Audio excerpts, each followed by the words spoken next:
ప్రభువునందు ప్రియులారా, మీ అందరికీ ప్రభువైన యేసుక్రీస్తు నామమున శుభములు. చూపు పాపమైనప్పుడు మంచి ఆలోచన క్రియ కాదా? మత్తయి సువార్త 5 అధ్యాయము 28 యేసు ప్రభువారు కొండ మీద చేసిన ప్రసంగంలో ఒక స్త్రీని మోహపు చూపుతో చూచు ప్రతివాడు అప్పుడే తన హృదయమందు ఆమెతో వ్యభిచారము చేసిన వాడగును అన్నాడు. అంటే యేసు ప్రభువారు ఇక్కడ మోహపు చూపును వ్యభిచార క్రియతో పోల్చారు. అంటే ఇక్కడ చూపు పాపమయ్యింది. అదేవిధంగా దేవుడు ఒక మంచి ప్రయత్నాన్ని కూడా క్రియగానే పరిగణిస్తాడు. అలాగే ఒక మంచి తలంపును కూడా దేవుడు క్రియగానే పరిగణిస్తాడు. ఈ విషయాన్ని అర్థం చేసుకోవటానికి హెబ్రీయులకు రాసిన పత్రిక 11 అధ్యాయము 17వ వచనాన్ని మనము చూడాలి. అబ్రాహాము శోధింపబడి విశ్వాసమును బట్టి ఇస్సాకును బలిగా అర్పించెను.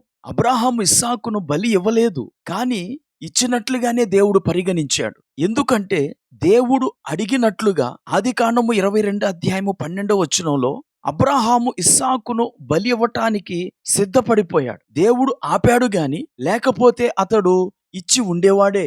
అతని యొక్క ప్రయత్నాన్ని దేవుడు క్రియగా పరిగణించి అబ్రాహామును ఆశీర్వదించాడు. అలాగే దావీదు విషయంలో కూడా 2వ దినవృత్తాంతముల గ్రంథము 6వ అధ్యాయము 8వ వచనంలో సొలొమోను దేవుని మందిర ప్రతిష్ఠ సమయంలో దేవుడు దావీదు ఆలోచనను మెచ్చుకున్నట్లుగా చెప్తాడు. యెహోవా నా తండ్రి అయిన దావీదుతో సెలవిచ్చినదేమనగా, నా నామ ఘనత కొరకు మందిరము కట్టింపవలెనని నీవు ఉద్దేశించిన ఉద్దేశము మంచిదే.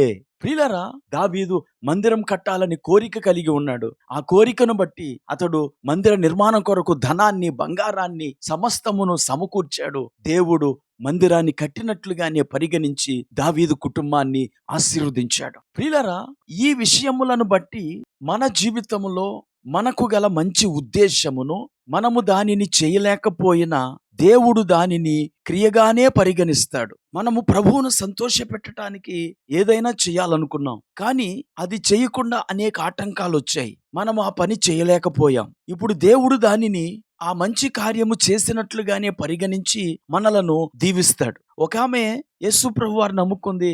స్థానిక సంఘ ఆరాధనకును చర్చిలో జరిగే అన్ని కూటములకును హాజరు కావాలని కోరుకుంటుంది. కానీ ఆమె భర్త త్రాగుబోతు. ఆమెను ఇంట్లోనే ఉండమని పట్టుబడతాడు. ఇప్పుడు ఆమె తన భర్తకు లోబడి ఇంట్లో ఉండుట ద్వారా ఆమె చర్చికి వెళ్ళలేదు, సంఘ ఆరాధనలలో పాల్గొనలేదు. ఇప్పుడు దేవుడు ఆమెకు చర్చికి వెళ్ళినట్లుగానే పరిగణించి ఆమెను దీవించి బహుమానం ఇస్తాడు. ఈ మాటలు వింటున్న నా ప్రియ స్నేహితుడా, సోదరి, మీరందరూ ఈ రోజు నుండి మీరు దేవుని కొరకైన మంచి ఆలోచనలు కలిగి ఉండండి. దేవుని పని చేయాలనే తపన కలిగి ఉండండి. కొన్నిసార్లు చేయటానికి డబ్బు లేకపోవచ్చు, ఇతరులచే ఆటంకపరచబడొచ్చు, కానీ దేవుడు మనకున్న కోరికను బట్టి ఆయన మనకు ప్రతిఫలం ఇస్తాడు. ఎందుకంటే బైబిల్లో కోరిక స్వరమును వినిపిస్తుంది అనే విషయం కీర్తనకారుడు చెప్పాడు. 10వ కీర్తన 17వ చరణం చూడండి. బాధపడు వారి కోరికను నీవు విని ఉన్నావు. ఈ మాటలు వింటుండగా మంచి కోరిక ఉంటే సరిపోతుంది అని అనుకోకండి. మంచి కోరిక కలిగి ఉండి అది మనము అనుసరించలేని పరిస్థితులు ఎదురైనప్పుడు లేదా ఆటంకాలు ఎదురైనప్పుడు మనకు గల కోరికను బట్టి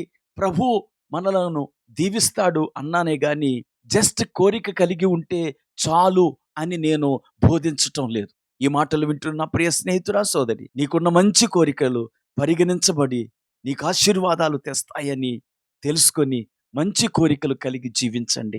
ప్రార్థన చేసుకుందాం. కృపా కనికరము కలిగిన మా తండ్రి, నీకు వందనాలు. మాకు గల మంచి కోరికను బట్టి మీరు మాకు మేలు చేసే దేవుడు అయి ఉన్నావు గనుక ఈ మాటలు వింటూ ఎవరైతే మంచి కోరికలు, ఉద్దేశాలు కలిగి ఉన్నారో వాటిని బట్టి మీరు వారికి ప్రతిఫలం ఇచ్చి ఆశీర్వదించమని యేసుక్రీస్తు నామమున ప్రార్థించి వేడుకుంటున్నాము. ఆమేన్.